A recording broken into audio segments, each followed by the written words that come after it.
अस्सलाम वालेकुम। Top trending खबरों के लिए उस्मान न्यूज़ के चैनल को लाजमी सब्सक्राइब करें ताकि आने वाली हर खबर से आप आगाह रह सकें। बिना टाइम ज़ाया किए बढ़ते हैं पहली खबर के बारे में। जैसे कि आप जानते हैं, सेनेटर मुश्ताक साहब को इसराइल की फ़ौज ने गिरफ़्तार कर लिया था, जो कि अब रिहा हो चुके हैं। के साथ इसराइल की फ़ौज ने कैसा बर्ताव किया, सेनेटर मुश्ताक ने एक वीडियो पैगाम जारी किया है, जैसे कि आप इस वीडियो में देख सकते हैं। मैं अपने 150 साथियों के साथ उर्दू पहुंच चुका हूं। अल्हम्दुलिल्लाह 5-6 दिन इसराइल के बदनामी ज़माना नेगेव डेजर्ट जेल के अंदर रहने के बाद हमें रिहाई मिल चुकी है। इस दौरान हमारे हाथों में हथकड़ियां डाल के पीछे बांधी गई, हमारे पाँव में बेड़ियां और जंजीरें डाली गई, हमारे आंखों पर पट्टियां बांधी गई, हमारे ऊपर कुत्ते छोड़े गए, हमारे ऊपर गन्स रखी गई और हमें बदतरीन किस्म का टॉर्चर किया गया। हमने 3 दिन भूख हड़ताल की अपने मुतालिबात के लिए। No access to air, no access to drinking water, no access to medication, no access to life, किसी किस्म की चीज तक हमें रसाई नहीं थी। एक बदनामी जमाना जेल था, लेकिन अल्हम्दुलिल्लाह हम रिहा हो चुके हैं और फलस्तीन की आजादी की जिद्दोजहद जारी रहेगी। इस नाकाबंदी को हम तोड़ेंगे, बार बार इसके लिए जाएंगे, गजा को बचाने के लिए कोशिश करेंगे और जो जेनोसाइड के मुजरिम हैं उन मुजरिमों को कैफरी किरदार तक पहुंचाएंगे इंशाअल्लाह। मुजाहिमत जारी रहेगी, अडियाला जेल से इसराइली जेलों तक फलस्तीन की आजादी की जिद्दोजहद जारी रहेगी और मुजाहिमत की जिद्दोजहद इंशाअल्लाह जारी रहेगी। जल्द आऊंगा पाकिस्तान और पूरी तफसील जो इस लोकेला की है और इसराइली जेलों की है आपको बताऊंगा, लेकिन अपनी इस जिद्दोजहद को अक्सा की आजादी, फलस्तीन की आजादी, गजा की आजादी तक जारी रखेंगे। इसराइल के खात्मे तक हमारी ये जिद्दोजहद इंशाअल्लाह जारी रहेगी। पाकिस्तान जिंदाबाद, फलस्तीन जिंदाबाद, पाक फलस्तीन दोस्ती पाइंदाबाद। चलो बात करते हैं अगली वीडियो के बारे में, जो कि है रजब भट्ट के बारे में। हकान शाहनवाज ने रजब भट्ट और डेली व्लॉगर को काफ़ी रोस्ट किया है, जैसे कि आप इस वीडियो में आप देख सकते हैं। लोग आई थिंक अनफेयर हिट देते हैं यूट्यूबर्स को that make such videos because imagine the psychological gymnastics one has to do, you know, कि आप रोज उठे और अब आपको नहीं पता कि आज अम्मी मर रही हैं, अब्बू मर रहे हैं और वो असल है यहाँ प्रैक है, you know what I mean? Like आप उठे और एकदम ना आप आए और आपको लगा कि आपकी अम्मी मर गई हैं और अब आपको लाइक रिएक्ट करना है सिचुएशन पे और हल्का फुल्का आपको शक भी है कि प्रैंक हो सकता है, तो अब आप कोशिश करो कि यार ओवर एक्टिंग ना हो, लोग ये ना कहें कि ये देखो ओवर एक्टिंग कर रहे हैं, इनको पता था ये प्रैंक है, क्योंकि असल में भी हो सकता है ना। Like imagine your parents actually die and you are worried about your reaction, you know what I mean?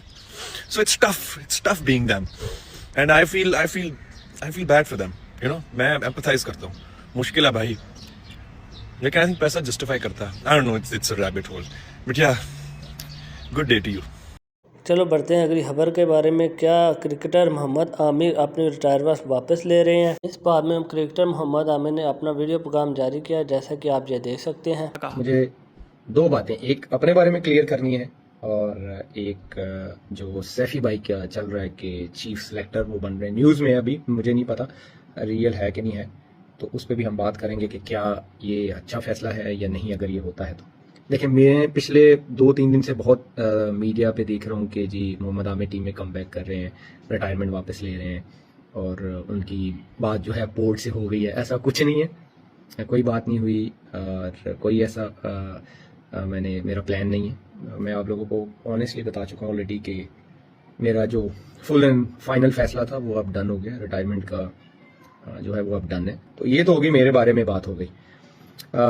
Saifi भाई का सुनने में आ रहा है कि जी चीफ सिलेक्टर, मुझे लगता है कि अच्छा फैसला हो सकता है, उनको सिलेक्शन कमेटी की में लाया जाए। अगर चले चीफ सिलेक्टर ना लाए लेकिन सिलेक्शन कमेटी में भी हो ना, तो मुझे लगता है कि अच्छा फैसला हो सकता है कि क्योंकि देखिए वो करंट लॉट के साथ खेले भी हुए हैं, कुछ ऐसे प्लेयर हैं जो उनके मतलब अंडर लीडरशिप तैयार हुए हैं और उनको लड़कों के टेम्पो का पता है, उनको पता है कि किस प्लेयर में क्या एबिलिटी है, फिर वो डोमेस्टिक भी खुद खेलते रहते हैं, उनको डोमेस्टिक लेवल का भी पता है, तो मुझे लगता है कि अच्छा फैसला हो सकता है। चलिए अगली न्यूज़ के बारे में बढ़ते हैं, अगली खबर के बारे में, जो कि है किसी एक क्रिकेटर के बारे में जिसने खुफिया शादी की हुई है, जैसे कि आप इस वीडियो में देख सकते हैं।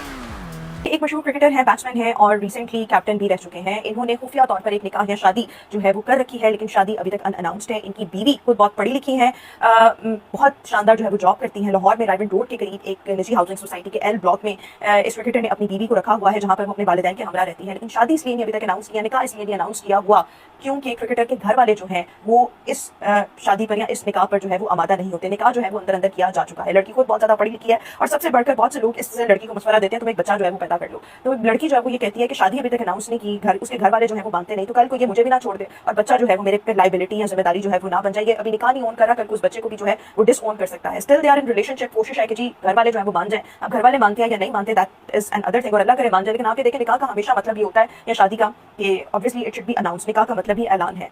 तो फिर जब आप ऐसे निकाह कर लेते हैं तो उसमें कॉम्प्लिकेशंस भी बहुत आते हैं, और जहाँ पर आपको पता है कि अगले के घर वाले मानते हैं नहीं मानते, ये हकीकत पर मबनी स्टोरी है, लेकिन ऑब्वियसली किसी की एक अपनी प्राइवेसी भी है, इसलिए मैं उस क्रिकेटर का नाम यहाँ पर जो है वो मेंशन नहीं कर रही। लेकिन ऐसा जो है वो हुआ है और क्रिकेट जो है वो अभी भी खेलते हैं।